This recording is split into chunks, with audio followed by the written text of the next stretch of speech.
We spend so much of our lives driving from place to place. I'm just gonna stop. Right here? Yes! Save us a seat. Shouldn't it be easier and safer to get where we want to go?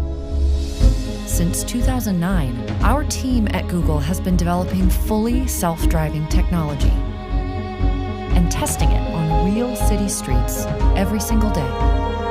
Until, after more than 1 million miles, we were ready to take a big step forward. In 2015, we completed the world's first truly driverless ride on public roads. Just a person in a car, no steering wheel, no pedals, navigating everyday traffic.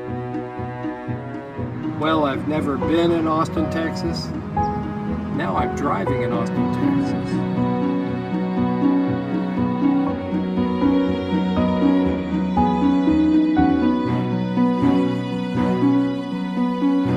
It's a profound experience for me to be alone in a car. A very important segment of my life was cut away when my vision failed, and a self-driving car would give me a huge part of my life back. This is just the beginning. We're looking ahead to a new way, a better way for everyone.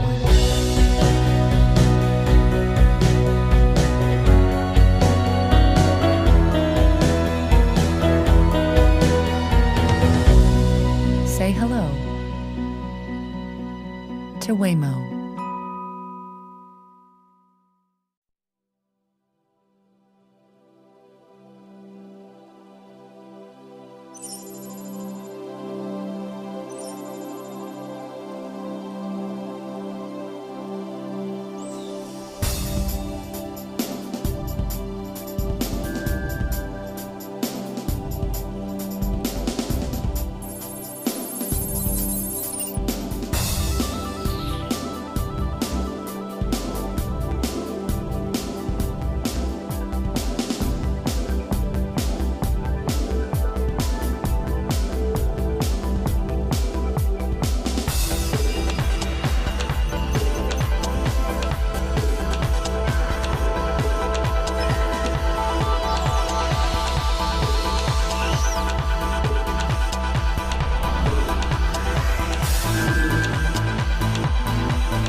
first of all, ask the questions, well, what do we need the skin of a car for anyway?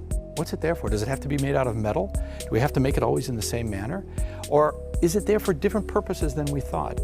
In reality, the aspects of crash and stiffness and ride handling can be handled in a space frame type vehicle entirely without the skin. And therefore, to go away from a metal skin and to have a skin that offers different capabilities, can move, can do things that a fixed rigid structure couldn't do, can be lighter, made out of materials which require less energy to make them. That's something that the GINA Light model brings as a question. GINA is an acronym, a set of letters that stand for geometry, shapes, and function, how things work, in N as a way of saying infinite number, of adaptations, meaning there's a lot of change possible. This started a whole chain of ideas within the company here that GINA became not just a model that became a shape or just about cloth as a skin. It became about a thinking process, a philosophy that said, let's do things differently. Let's let materials talk in a different manner. And let's let tooling be a different issue instead of just the way to give us form. Well, one nice thing about GINA is the materials kind of lead the way. It doesn't take very much and you get an idea exactly what this car is going to be like. For instance, to get an idea what the sculptural form is between a fender and let's say a wheel arch, you really only need a line around the wheels and a line more or less where you want the fender to be, and you'll let the material do the talking in between. And then just like you would if you were getting a suit made, you made the first mock-up, you made the first forms and patterns, you sewed it up, you tried it out, made another one a little bit closer, and when you finally got the final one, zip, you put it on. It takes about 2 hours to put the skin on this car. Emotion is really the added value to this. I mean, one way is saying you get better function or you get better alternative ways of doing things, but really we want to achieve a higher emotional plane out of this. And then finally, and I think this is to me one of the most importantly, and that is the level of humanistic content that we can bring with GINA in. GINA should be about the human in the loop, the human way of doing things. The GINA philosophy, in its short form, is about being flexible. Thinking flexible, acting flexible, context over dogma. That's it.